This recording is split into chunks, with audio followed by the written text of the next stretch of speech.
Well, hello, everyone. I'm Spencer Doman from Doman Learning. Thanks so much for joining us today. We're not doing our regular question and answer session today. We have some special guests who we've invited for an interview. I've got Douglas and Sheena here.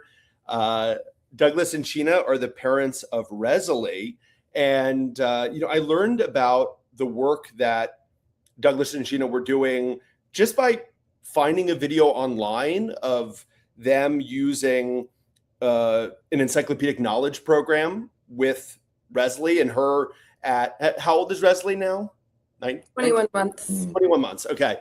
Doing all kinds of amazing things, things that I've seen before, but surely exceptional things for her age that so many people online have never seen before, seeing a 20-month-old recognizing chemical elements and things like that. And so she's captured, the hearts of a lot of people and inspired a lot of parents to look into early learning for their own children. And so I invited Douglas and Sheena to talk about their experiences as parents and, just to find out what they're doing with Resley. Thanks so much for coming. Thanks for having us. Yeah, thanks for having us. We're happy to be here. So I'd first like to ask, what inspires you as parents to teach your daughter at such a young age? Yeah. You want to take it? Yeah. Honestly, we're just trying to give her a head start. I mean, we just want her to succeed in whatever she does. So we figure if we can get her the foundation now, it'll make things way easier. So if she wants to be a quantum physicist, she knows all the basics now, and she can just go be a quantum physicist as soon as she's ready. Yeah. No, I would piggyback that with just saying that inspiration actually came from the Domans and the Doman family.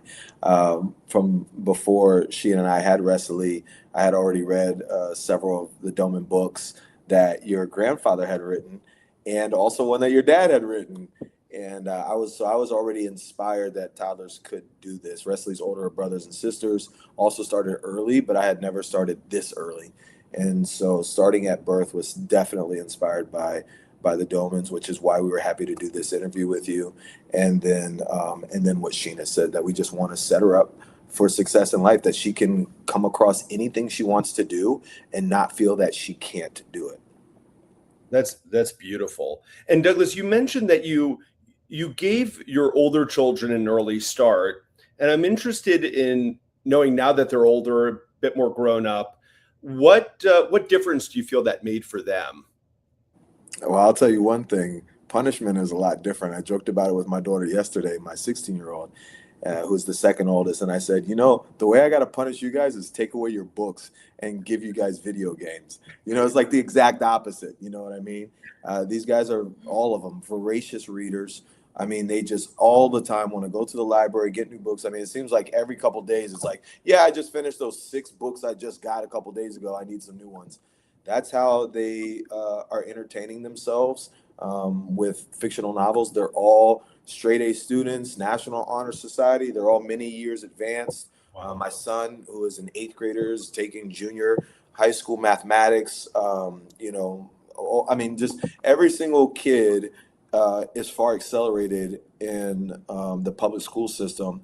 And that was just with starting a little bit earlier than normal and really taking an intentional approach, not leaving education in the hands of the school system, which, yes, they should be trusted with our children, but they have 30 kids in a classroom. And so if we're able to be intentional about their education, and we have programs like Doman Learning, we have all the books that the Doman family has produced, we have help, we have expertise that can guide parents to being able to teach in the home, even if it's just a little extra every day. That's beautiful. Do you think that there was something in your own childhoods or upbringings that led you to want to give this to your children? I don't think there was any one specific thing. I think you were raised by an Asian mother. My mom is Vietnamese. Tiger mom, yeah. So maybe it was just instilled, but when I think about just giving Resley a fighting chance, it's like there's been many opportunities or many things that I've kind of come across in like the business world or school, and I'm like, why wasn't I taught that? Why wasn't I given this foundation so that I could then run with it if I wanted to? So it was just more so like our internal intrinsic thought process, at least for me.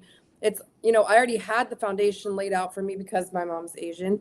And I already had the work ethic, but I had certain scenarios where I'm like, why didn't I know about this? Like personal finance, for instance, like we don't talk about that much in school. Maybe they do now. So we've already started talking to Wesley about personal finance, and it's like, these are very important foundational items. So that was kind of my thought process and my motivation. Yeah. And then for mine, I was we actually were raised very similarly, even growing up in the same areas, like within 20 minutes of each other, but we never met until after college. But this environment in the DC, Maryland, Virginia area is a very high education environment. It's a very high net worth, high median salary. You have, government law. You have all these like very high class professional jobs or jobs that require advanced education and things like this. And so just growing up in that environment, we pretty much everybody we know, and ourselves included, we all played instruments. We all played sports. We all had to do well, academically. Like, I think that environment of this area, the environment and down to the environment of the individual household, and we wanted to continue that. I think we both aligned with that. These things are important to child raising, child development. And so that's what we share with Wesley, and that's why we went on the pursuit of understanding how to do that ourselves as parents. That's beautiful. And just saying one thought, you mentioned, being educated by an Asian mom. One of the things I think about the Doman method that I think it wasn't designed this way intentionally, but we've really tried to incorporate the best of Eastern education with Western education, because I think in a lot of, especially Asian education, many principles of our method are just widely understood, that children can be exceptional, can be highly intelligent, that it's okay to have, high expectations for a child. And even things like repetition can be very beneficial. And then from the West, and by the way, those things I don't think are well understood in Western educational systems or amongst many parents in the West. But on the other hand, I think the idea of learning should be joyful. It doesn't need to be pressure-based. It doesn't need to be fearful. That's maybe the best thing about Western education. So I feel like it brings it all together. Yeah, absolutely. I agree 100%. What attracted you to the Doman method in particular, or what brought you to it? Sure. The first thing that brought me to it was How to Teach Your Babies to Read, from Glenn Doman, your grandfather, and Janet Doman, your grandmother. And that book really, again, like I mentioned earlier, opened me up to what's possible for babies. And, you're not taught these things. We just talked about having good education and all that. And part of the curriculum, didn't include raising children or childhood development or, anything of that nature. And so we, as parents, we have to go on those journeys ourselves. We have to find you guys some way, somehow, through lots of Google searching, because for whatever reason, you're not always the first name the good stuff's not always the first things that pop up. Let's just say that. So you parents out there, I'm going to plug this. Please do your research, do your due diligence, look for proven examples, look for long periods of history of doing something. The Domans have been around for a long time. There's so many hundreds of thousands of examples, from just being a couple years ahead to actually producing geniuses. Backed by data. Backed by real life examples, backed by parents who can attest that they use these things. So anyways, so once I found How to Teach Your Babies to Read, next was like, well, what else from Glenn and Janet is there? And then, I bought the whole bookshelf, and there's countless titles, How to Multiply Your Baby's Intelligence. Then I got your dad's. Baby to swim. Yeah, that was Douglas's book, right? Right. And then, yep. And then there's Fit Baby, Smart Baby, all these great books, and they have great data. They have great, what I thought was a lot more realistic, milestone trajectory and things like this, that we could really assess Wesley's development. But yeah, that's kind of what got me started, was how to teach your baby to read. And then once I started applying it, and you get the results for yourself, and then you continue on that journey. It's a feedback loop. Mm-hmm. And so what have you started so far with Wesley, and what results have you seen from that? Oh, we've done a lot.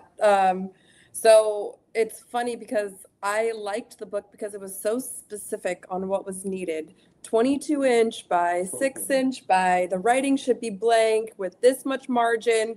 That's now speaking my language. So I was like, okay, cut, measure. It was like a fun activity for me to do while I was pregnant.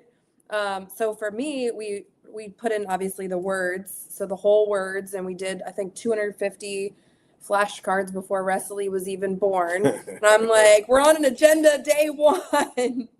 So we've done the reading, we've done the whole words, we've done the dot cards. We still do dot cards just about every day. I made a little booklet, so she reads it, and then she'll do the numbers now in different languages, which I think is really cool. So she's got it almost 8 languages. Did we lose you guys? Good to go? Yeah, you started breaking up a bit, well, at least for me. The last, are you still there? Yes. Yep. Okay. So yeah, you said, the last thing I heard was you said you started with words, and Yep. I think you mentioned math, and then you started to get a bit garbled. Yep. So we've done the dot cards, and we still do the dot cards just about every day, and she's now doing them in 8 different languages.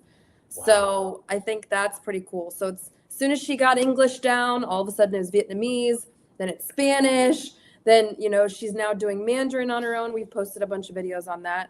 So also one of the cool things that you guys were very specific on in your book was the tummy time, the crawling, the physical to align with the mental. And I never really would have put those two together on my own, but it was exercises that you can do with your baby. It's ways that you can, you want to check to make sure your kid has 5 fingers and 5 toes on each hand and each foot. But the Doman book was actually like, hey, grab a little light, buy a dowel, make a track. Like, it was all these other things that I really would have never thought about on my own, and all things that we kind of put into practice.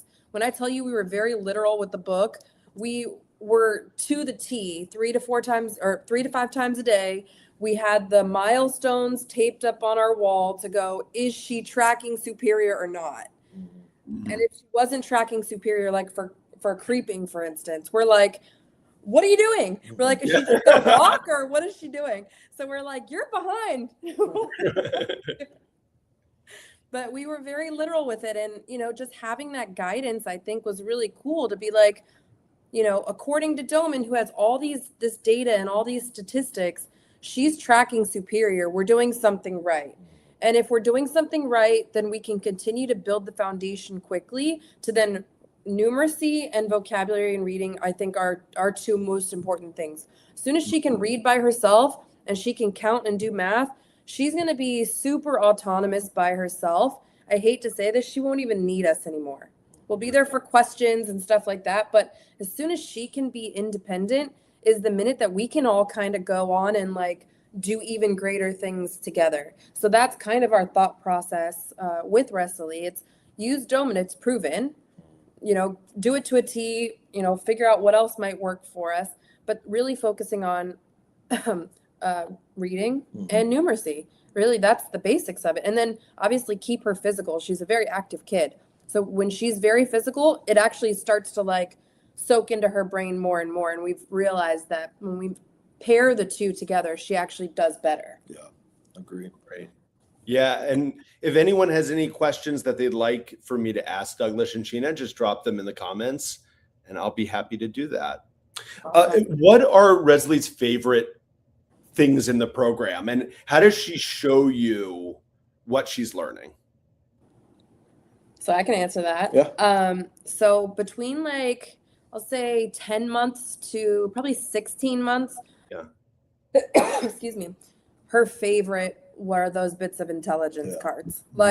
she could not get enough of those things. That's why we have encyclopedic knowledge. Everything encyclopedic knowledge. She just wanted to like absorb everything. And it's like, you know, at 11 months, she's doing mammals. And then we go to the zoo and she sees mammals in real life and it reinforces it over and over and over again. So it's like, then she's excited about the picture. Then all of a sudden she knows the picture. She's excited about the word. All of a sudden, we have a video at 17 months. Now she's more interested in reading because it's like she saw words that were associated with pictures that are now associated with other things. So honestly, the first thing that comes to mind is the bits of intelligence. She also loved just flashcards. She loved just kind of seeing things, kind of new things hitting. And people always ask us, why so fast? And when you see how quickly their brain soaks it in, if she wants to go back, she'll go back and go, tongue, right? She stopped us in the middle of flashcards before to go back. Oh yeah. When she felt like we were going too fast. Yeah. So we're, you know, like Sheena said, we're very literal. So we're doing 1 second per card. But if we went past the card she was interested in, she literally gets up and goes and grabs the card and like she wants to see the one that she was interested in. So kids communicate, you know, even if it's not verbally, they're going to communicate non-verbally one way or the other. Yep. Yeah. But bits of intelligence, I thought we were just potentially showing them to her. Encyclopedic knowledge. Yeah, the encyclopedic knowledge. So I thought we were potentially showing them to her too early. We were not. Like the minute that light bulb went on, it was so cool to see. Yeah, it's like you know you always discuss like that period of silence, and it's like it was that period of silence, and then all of a sudden you do the cards and she knows every single one of them. Like there was no gradual like she started saying one or two. She literally went from basically silence to I can name all 10 of those if you would just let me, you know. Yeah. Yeah, and I really recommend everyone watching go to Douglas and Sheena's page, Raising Resley, and watch some of Resley's videos. And I think for most viewers, they're just going to be shocked that a 19-month-old, 20-month-old can learn these kinds of things.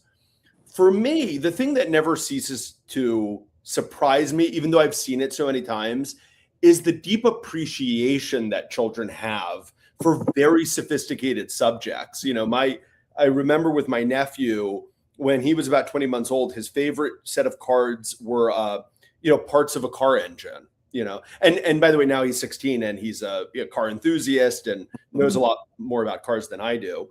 But I was just, it never ceases to surprise me that, an 18-month-old can love great works of art, car parts, what chemical elements. Oh yeah. And you get to know their personalities too, because even at that age, they'll start to show preferences for certain Oh yeah. Yeah. Anything physics. If it has the word physics in it, she's happy. Yeah. And then she goes on these different kind of binges, which parents out there you'll find as well. Your child might this month binge on physics, but next month might binge on like you said, artwork or composers or whatever they're being introduced to or exposed to. There's this thing that lights them up. It's a combination of something emotional they experienced, along with who they experienced it with, along with the actual knowledge itself, and it just does something to them. And you'll find out very quickly what they want and what they don't want. Yeah. Did you want to hit some of these questions? I see them rolling in here.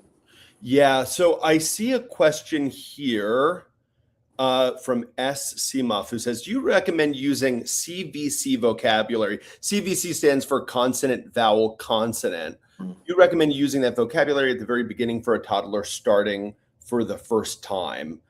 So do you mind just talking a bit about your own philosophy with teaching words to Resley? Yeah, absolutely. So first and foremost, I recommend whole word learning, especially in the infancy, babyhood.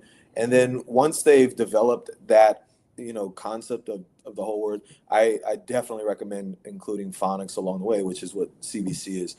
When we started introducing phonics, it was at a point at which she already had a very large vocabulary. We had already done thousands of whole words. We literally have whole words taped up all over this house. She was already getting lots of whole words, just single words at a time, whole word exposure, as well as lots of reading, which is still whole word, but now in sentence structure and in story, delivery and so on and so on. But that we started with just phonemes, just the letter sounds. Okay, we actually never taught her the letter names first. We never taught her this is A, B, C, D. We taught her this is A, B, K, D, E.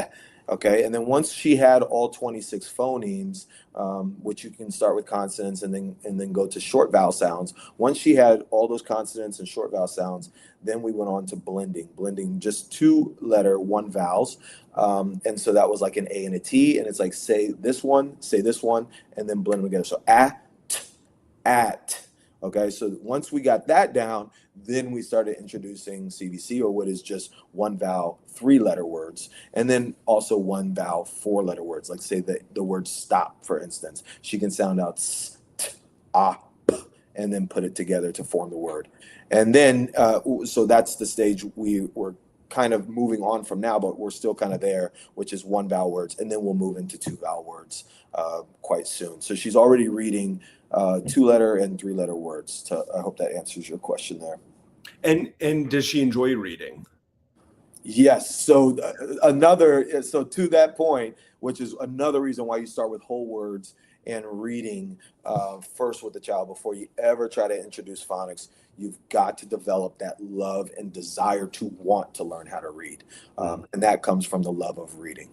Yeah, she's reading probably 30 plus books a day. Yeah, like requesting that. Yeah. Like we're not forcing reading time. It's just this is what every night before bed, before nap, in the morning when she wakes up, randomly throughout the day, she just loves books. And that's where it starts. What was the name? SMF? SMF. That's where it starts. Yeah. And generally I will recommend showing at least several hundred single words first before getting into letter instruction. Like Douglas said, it gets the child interested, and then they start to become more interested in, okay, how do we break down words into different letters. But sometimes I would say, especially for younger children, if you start with phonetics, you might lose them immediately. Yeah.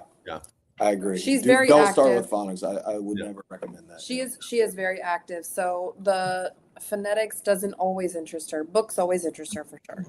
Mm-hmm. Perfect. And then we've got another question here from M. Ronka 22. I have a 10-month-old. By the way, Noah, if you throw these into the comments, I can pull them up on the screen if you're able to do that.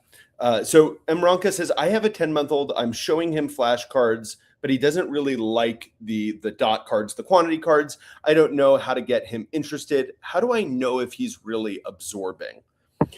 Well, the first thing that I would say is generally if a child's not interested in something, their ability to absorb it is going to greatly drop, right? I mean, even for adults, if we're not interested in something, our learning capacity is going to drop, but especially with kids, right?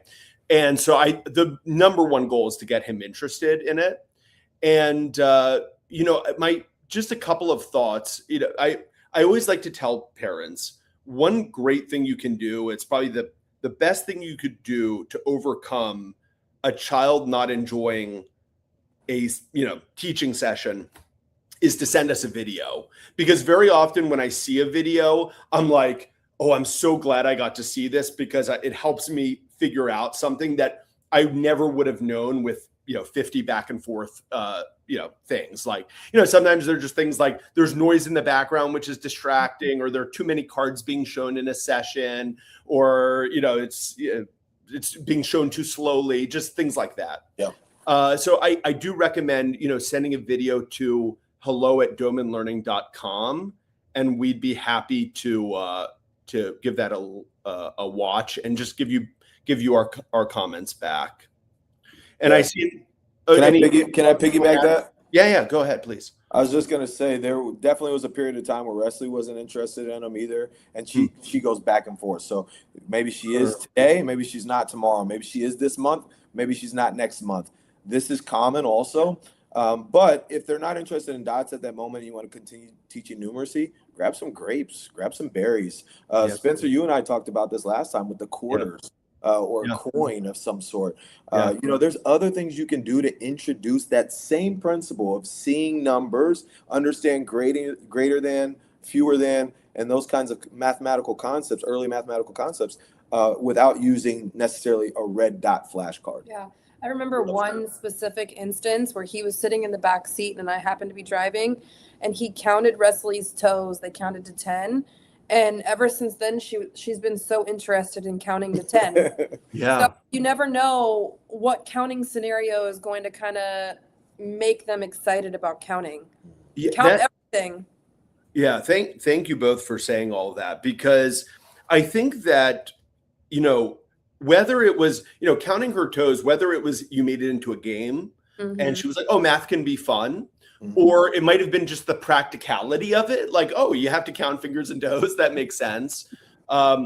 Because, children sometimes, if they don't understand why they're doing something, just like all of us, why am I doing this? Like, why are we, why should they buy in? And so I do like to tell parents to speak the language of math with their kids, meaning just talk about math all the time. Like count steps while you're walking up steps with kids, show them small quantities of different fruit or objects and tell them what it is. Because once the child starts to see like, oh, this is why we're doing this, right? This is a useful thing for me to know and understand, they're going to be much more engaged. Definitely. Yes. Yep. Agree. Okay. And then another one here. I have a 10-month-old. I've been showing him flashcards. Oh, no, sorry. This is the last I meant to. Yep. No, sorry. The body parts. There was one about body parts. Yeah. Let me see if I can find that one. Yeah, there's one question. I'll read it out loud. Oh yeah, I did show body parts with him 2 months ago, but when I ask him to show eyes or any other parts, he just gives a blank look. So I'll give my thoughts, and then Douglas and Sheena, you can give yours. So yeah, my first thought here is: are you asking him to show on his own body, or are you using the image cards that you taught him with? Because it's possible. 10 months of age, by the way. Many 10-month-olds don't even necessarily understand pointing, like the concept of pointing. So very often, for example, if I'm evaluating a 10-month-old to see what they can do, if I say to them, "Where's blue?"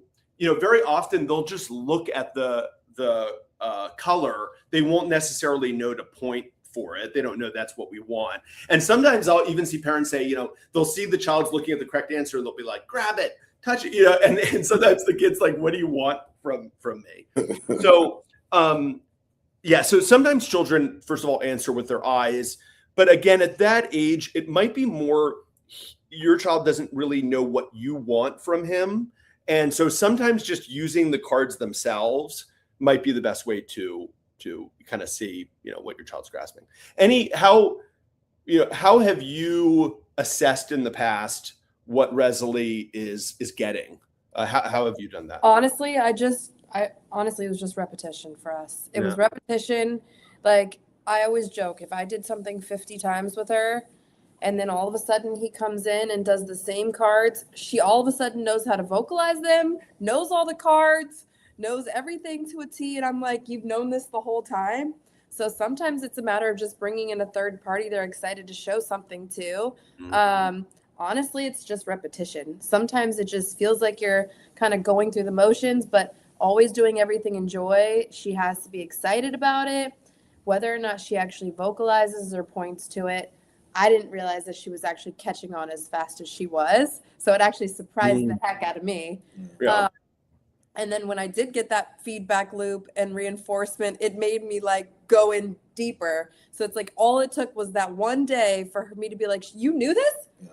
And then it made me want to do it more and more and more and more. So sometimes you just need that one little glimpse and you're good to go. And it gives you a little boost to say, okay, we're on the right track. We're doing the right thing here. 100%.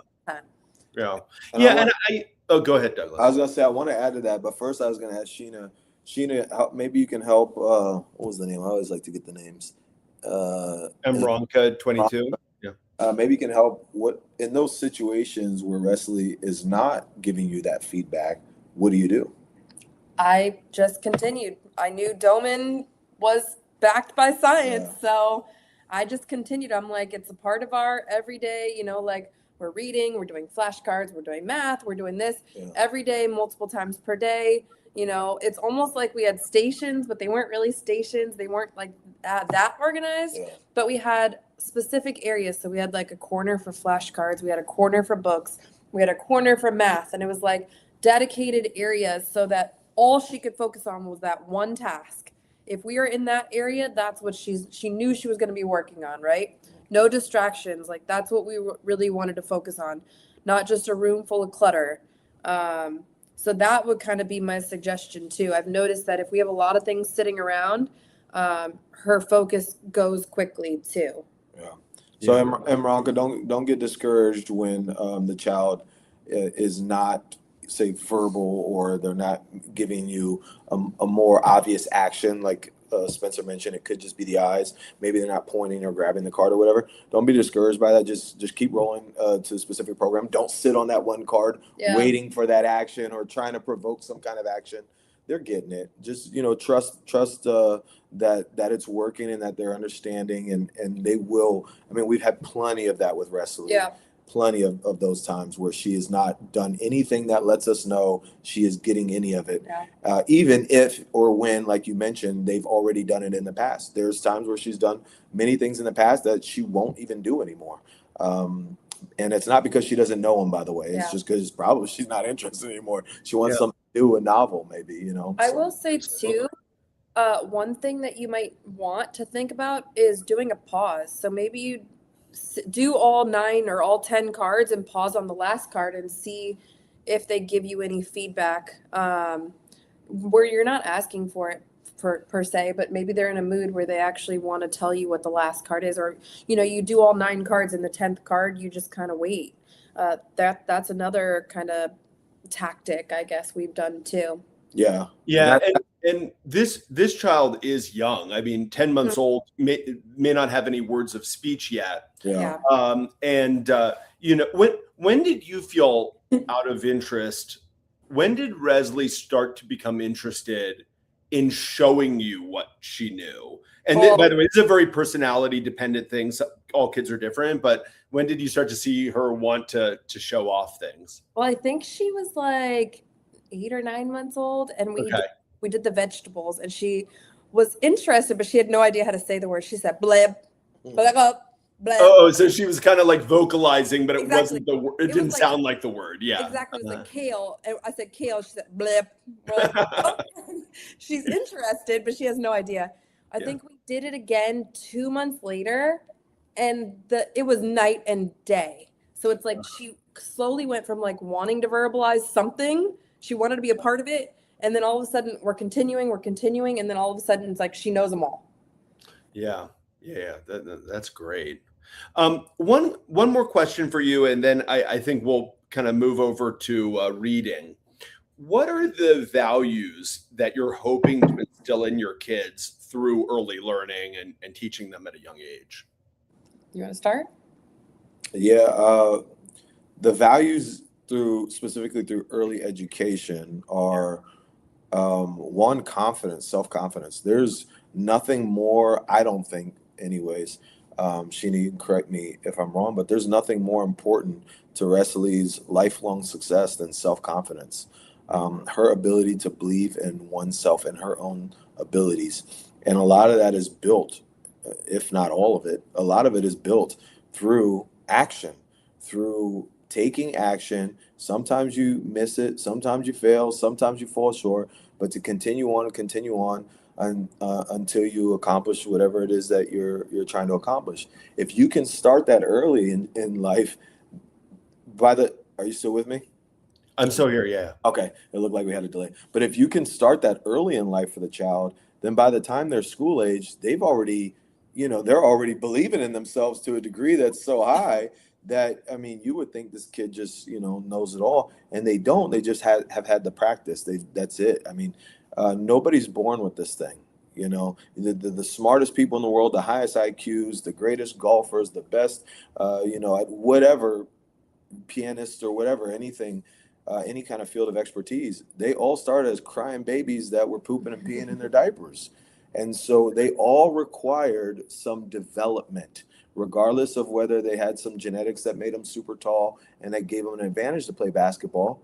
All the tall people in the world didn't become, Shaq or Wemby, or whatever. There's a lot of tall people who never got that same development. So at the end of the day, I think giving your child self-confidence through the proper development is probably the characteristic I would think most valuable. Yeah. And we like I've already mentioned it before, like we just want to get her basic foundational knowledge there so that she can go off and just think and discover. Like we read Albert Einstein book and it talks about how much he loves to just think. We're like, we want her to just be able to get, I'll say the bare necessity there, what we call bare necessity in place so that she can just be a thinker and actually contribute to the world, right? We don't want her to just be another person living here. We want her to be somebody that's going to contribute, going to add value, going to improve the aggregate. And the only way we feel like she's going to be able to do that is if she gets all of her baseline stuff done quickly. Yeah. It takes way too long, Spencer, to get some of this basic stuff of life down. It shouldn't take a kid, 12 plus, preschool or whatever it is, just through high school, then college. I mean, it shouldn't take a kid 20 years to get the level of knowledge of an undergrad. And then, I mean, like they should already be applying it at that point in life. Yeah. And, if you look back at like the founding fathers, for example, right? A lot of those guys were going to Harvard at 14. Exactly. You know what I mean? They were really, really exceptional. And my grandfather always used to point out that, okay, maybe up until the 1920s, 1930s, children were often used by industry, and some parts of the world still are, right, to work in coal mines. And, the kid, and sometimes those children were doing things that adults couldn't do, like they were crawling down especially small shafts, right, in mines, or they were working with machinery that because their hands were smaller, terrible things like that. And he said, of course, we did the right thing. We said, this is wrong. We can't treat children this way. And then we kind of turned them over to, he always used to say, we turned them over to playing patty cake, and it's like, we know children can be exceptional. I was struck by something even so simple when I was in Tokyo, watching 5-year-olds navigate the subway system and walk to school on their own, and I just thinking about how, so many American parents with teenagers wouldn't feel comfortable with that, So, so children are able to do exceptional things when we give them the chance. Yes, I agree. Sorry, I do have one last question, because you mentioned your older children, and what they've been able to achieve so far. And one of the common things that I'll hear from parents is, but wait, if I do all this early teaching, won't my children be miserable when they go to school? Douglas, can you talk a little bit about that? What's been your experience with that? Yeah, absolutely. Because this is also a subject I study very heavily, which is the life of genius or profoundly gifted children. And I get this comment all of the time that geniuses are miserable, geniuses are suicidal, geniuses are depressed. Yep. When actually the actual research and the actual data, I don't know where people get that myth from, because they know of one genius person who was miserable or whatever. But the actual data shows that people who are good at something, who are contributing in some field, are actually happier in life. So the genius that isn't happy or that was depressed or suicidal or whatever, they probably are disconnected with their expertise. They are probably just not working in that field, or something is, or it's just too easy for them, and they're really depressed because there's nothing challenging anymore. That's where depression, it's just like retirement, right? People are miserable after they retire, and they die faster when they retire because they don't have purpose anymore. That's anybody. In fact, the studies show that regular people are way more depressed and suicidal and whatever than very smart people or than geniuses, etc. So with my older kids, without a doubt, they're happier knowing that they're leaders amongst their peers. They're happier knowing that they're ahead of their peers. They're happier helping the people around them rather than being the one that always needs the help. They're happier being capable. They're happier getting paid. By the way, my children, all 17 and under, have been getting paid since they were elementary school age for their skill set, whether it was graphic design, modeling, and acting. piano and music. My daughter would perform as an 11-year-old kid in restaurants and busk on the street, make sometimes $300-400 an hour of playing music. And as a kid, this gives them self-confidence. This makes them happy in life, as we all are happier when we're productive citizens, helping others, and also in turn helping ourselves and our loved ones around us. Yeah, and I don't know if I've ever mentioned this to the two of you before, but I don't know if you've ever read the book Man's Search for Meaning by Viktor Frankl. He was a psychiatrist who was in concentration and I believe even death camps during the Second World War. But one of the striking, by the way, I recommend the book for everyone because it's all about finding purpose in life and meaning. But one of the things that really touched me in that book is he makes a comment a bit offhand that he noticed that the intellectuals in the camps were much more likely to survive, not because they were necessarily smarter than everyone else and were able to find ways of surviving. In fact, everyone was in the same boat, but because they could find reasons to keep going. They could find, and he was a psychiatrist himself. And one of the things he kept himself going was, I'm witnessing one of the worst things humanity has ever done. And I'm going to learn from this, I'm going to take lessons from this and teach the world about it. And that really struck me because, I think there's a lot of truth in that. It helps you find purpose. Yeah. All right. Well, let's shift over a bit to reading. So I think you've got some cards there, Sheena. Is that right? Like a set of reading cards? We do. Yeah, perfect. Do you mind holding up the animal cards? Yeah. Yeah, perfect. All right. So Douglas and Sheena have there a set of reading pictures and reading words from the Doman learning materials. And I just thought it might be useful for us to talk a little bit about how to show these sets. Now, Resley has not seen this set. Is that right? This is a new one for her? Okay, got it. So I just wanted to give a little tutorial on how to start using these words. Okay. So Sheena, it's okay. You don't have to keep holding it up now. Okay. Hold these ones up. I don't want your arms to get tired. So here, for example, you mentioned vegetables before. So here I have a set of vegetables. Okay. Now, whenever we teach a set of words, pictures and words to a child, the first thing you're going to do is introduce the category. So you're going to say, Resley, let's see, this set of vegetables. So you're going to tell them what it is. And these cards are always going to be categorized by subject. So you just showed animals. Here I have vegetables. I have another set here of colors. So the reason why we always categorize information is, first of all, kids find it more interesting when things are connected to one another. Imagine a category where you have chair, flower, cloud. Okay, maybe interesting, but it's more interesting to see things that are connected. Mm-hmm. The brain also stores related information very close to one another. So if you see colors, for example, all that information is stored, in even at the cellular level, close to one another. So it allows for children to take in information more quickly. Yep. So just to show how a showing of words would look, you'd say, all right, let's see our set of vegetables. So we've got broccoli, carrot, peas. Here we have cauliflower, cabbage, and cabbage. So I showed 5 pictures and the 5 related words. Now, as soon as you're done this, you want to end off the session with like clapping or a high five or a fist bump or a hug, like whatever feels natural in your home. But there should be a little bit of like a celebration at the end of the session, because it's just a fun way to show learning is fun. We like doing this together as a family. And I think it also helps show that we can learn together. There's a connection aspect of like we're cheering each other on.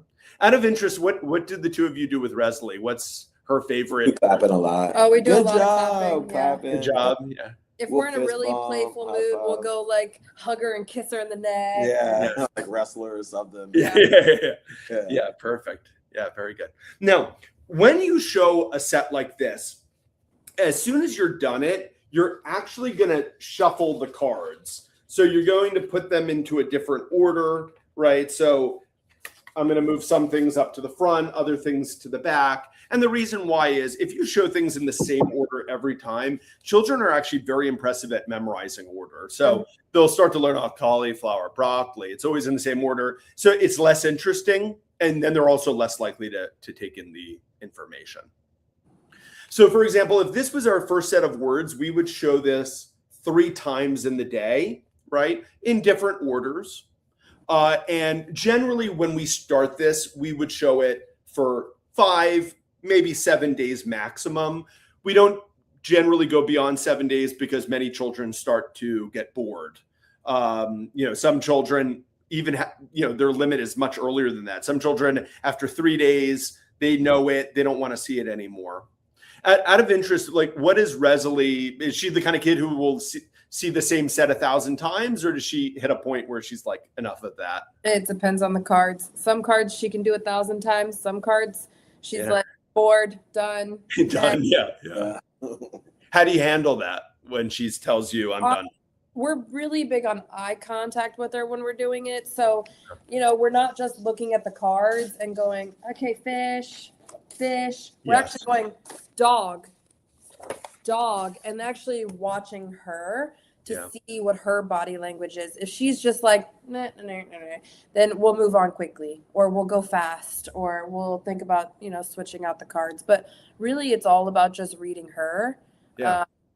Some cards she loves, some cards not so much. And it's really up to us to kind of read her and take it for what it is. Yeah, because sometimes parents will ask me, how do I know if my child's enjoying it? How do I know if this is going well? And I say, listen, the answer is written on your kid's face. If they're interested and enjoying it, that's going to be obvious. And if they're tuned out and bored, that's also going to be obvious. And so I agree with you. Sheena, what I'm doing is I'm just glancing at the back of the card here, right? Because each card is labeled on the back. That's really important, because if it's not labeled on the back, then you end up doing this, right? You see, now we have no teacher. We just have 2 students looking at the materials together, right? So by having it on the back, I already know what the next card is. So I'm saying, this is cabbage, and I'm watching the child's face, right? And that way, if I'm showing them and I see, oh, this is not the right moment for her, I'm going to put the cards away, and we can come back at another. I would always joke too, if she was really interested, like I would always joke, I'm like, did you blink? She just stares. Yeah. And I always say to parents, better to go out of interest. So you just saw the speed that I showed the cards at. Do you go about that speed, faster, slower? Probably a little faster. It's honestly, the thing that slows me down is my fingers being able to grab the sheet more than anything. So it's funny because when she started reading books on her own, she started doing this because I was doing that. Yeah. Okay, perfect. Yeah, usually when we ask kids for feedback, like, for kids who can talk, maybe 3-year-olds, 4-year-olds, and we say, hey, we show them a teaching session and we say, hey, what did you think about that? The most common feedback that they'll say is go faster. They just want it faster and faster. Perfect. Yeah. And then, so as I said, usually we show that set maybe 3 times a day for 5 to 7 days. And then in terms of getting started, generally, I usually say to parents, it depends on, are you both working parents? Are you a stay-at-home parent? If you've got a lot of time with your children, usually doing maybe 3 categories of these in a day is very doable because you've got a lot of time. So you could do the set of vegetables, you could do the colors, you could do the animals. That's 3 categories. And you show those, for the week. But if you're the kind of parent where you don't have a lot of time, then sometimes it's just best to start with 1 category and make sure you can do that successfully. And if that's going well, you can add more. I'm interested. So the 2 of you said you're teaching all these different languages. Do you have any idea how many different teaching sessions you're doing with Resley in a day? Where you're actually, I know you're teaching her throughout the day, just even when you're speaking to her, but how many times do you actually sit down and show things to her? Honestly, nothing's formal. Everything is like, I put some like signs by the front door. It's like hello in 8 different languages. When she was still drinking, like we're making her bottles, it was milk in 8 different languages. We just try to count in all those languages. We try to find videos of people talking and conversing in those languages, and we'll put them on in the background. We do walkthroughs of cities that speak that language as the primary language. So I wouldn't say there's like a formal session. It's more like go through a country's book. They speak French here. Oh, you've got French flashcards. Let's do some French flashcards. So I wouldn't say anything is really formalized. It's more like getting her interested in the cultures, getting her interested to know what each kind of tongue sounds like. And just, she's such a voracious learner. She just wants to learn all the time. So like, and then when she does it on her own, we applaud and we celebrate. And then all of a sudden she's feeling super confident, to go back to your point. So when she's feeling more confident, she then wants to try other languages or other words. And so really it's just building the life lessons as opposed to going, Wesley must be, fluent in these languages by blank.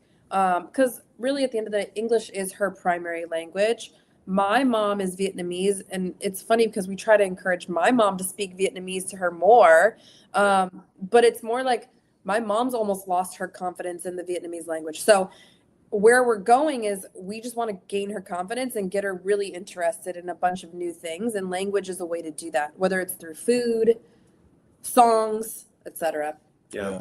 And Sheena, I just want to say what I would tell your mom, and maybe you've said this to her, is listen, we'd rather you speak to her, even if your Vietnamese is not perfect, if it's a little broken, we'd prefer that over, have you said that? Yeah. She's an Asian mom. Yeah. But no, I would say we're probably doing like 3 sessions a day that are regular. So morning, afternoon, and then some kind of evening. And then as far as like flashcards are concerned, I would say many sessions. With the languages, we break it up by day. So each day of the week gets a new language. So 7 days have 7 different languages. And then English is every day. So that's the 8th language. But yeah, I mean, and then the rest is, like you mentioned, it's just throughout the day. Everyday activity. You're outside. We were doing vegetable flashcards. Maybe we walk by a garden. We see those vegetables. Maybe we're in the kitchen. Maybe we're in the grocery store. It's all reiteration. It's all association of that flashcard. Now she wants to come back to the flashcard, like Sheena mentioned earlier with the animals. Now she wants to come back and name the vegetables. Now she wants to be in the kitchen naming the vegetables. It all helps. It all helps. Yeah. Everyone, we've got 5 more minutes with Douglas and Sheena. So if you have any questions, you can drop them. Whether you're watching right now on Facebook, Instagram, YouTube, you can drop your questions in and hopefully we can get to them. Do you use any technology to teach Wesley? Yeah, absolutely. So Sheena just mentioned with languages, for instance. So let's just say it's French Friday. We'll go on to YouTube and we'll do a walkthrough through a French-speaking city, whether it's somewhere in Morocco or somewhere in France or, something of that nature. They're speaking French, and she can hear different types of French because, North African French is different than European French, is different than, maybe French Guyana, whatever.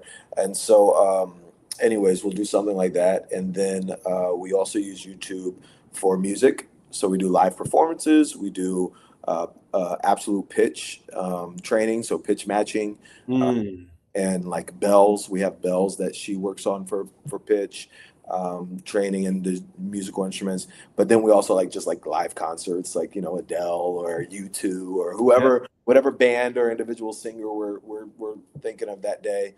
What else do we use? So you're using it kind of in a complementary way to bring in things from outside the home that no shows, no iPads, no phones. And I know how you feel about this stuff too. No small screens, only on the big TV, and it's only for something that has to do with what we're talking about, and it's always for a short duration, no more than 10 minutes per day, probably on average. Yeah.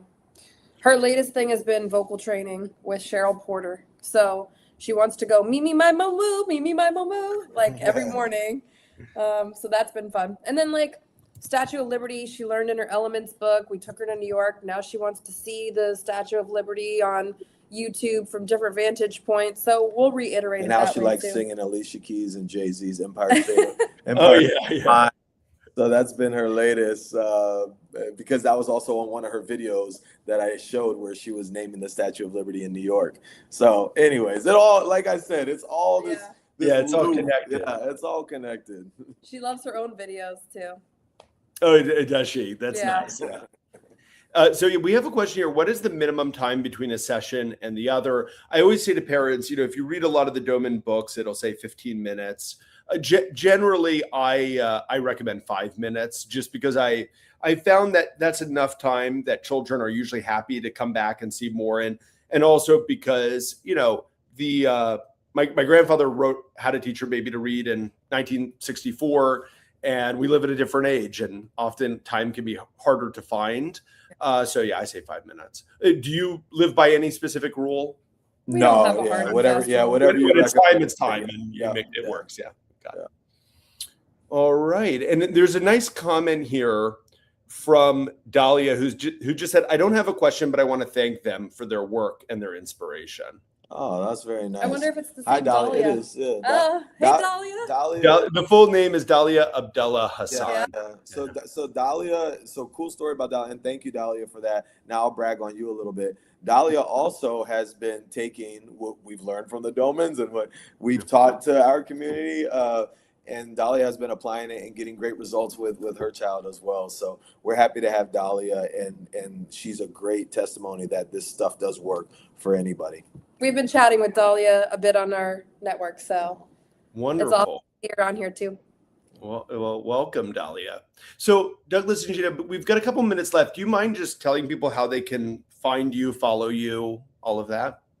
Sure. Yeah, we're on Instagram, TikTok, and YouTube under Raising Wrestly. I think the only one is TikTok, which is Raising Wrestly Official is different, but Raising Wrestly. And please connect with us on social. We're in the process now of building out some products for you guys, like ebooks and things like that, just on what we did that will be more helpful for parents in the future. And then we also have a school community where we help like-minded parents who want to raise extraordinary children. And we call that School Raising Extraordinary Children, where we apply the Doman method amongst other things that we've personally used. So by the way, Spencer, I don't know if you knew this, but Doman Learning gets a lot of shout outs in our school community.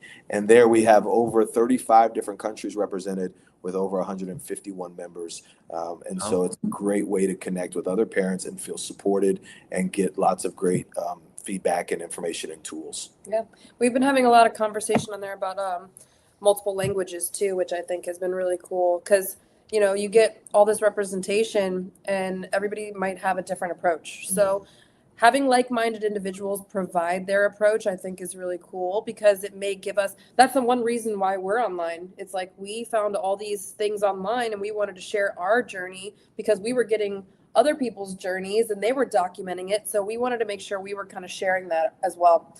So I think that's kind of the cool thing where they can say what works for them and we can go, oh, we never thought about that. Let's try that. And all of a sudden, next thing you know, you have hundreds and thousands of families that are trying it and it's working. And that's how you come up with data-backed solutions, right?